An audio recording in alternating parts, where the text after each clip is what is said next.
If you want to get rid of all ads on the internet, like these YouTube ads or even ads on Spotify, the easiest thing to do is get Firefox. So just search for Firefox, download that, run the installer, open Firefox, search uBlock origin.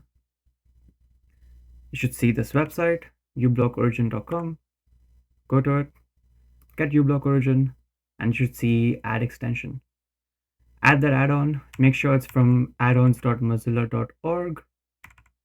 Once you have uBlock installed, you should see it up here in your taskbar.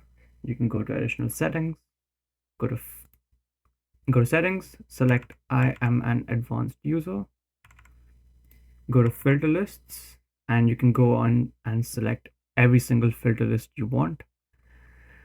I would suggest just put them all. You don't want to see any ads anywhere. And then you can select something country specific. So I have this enabled.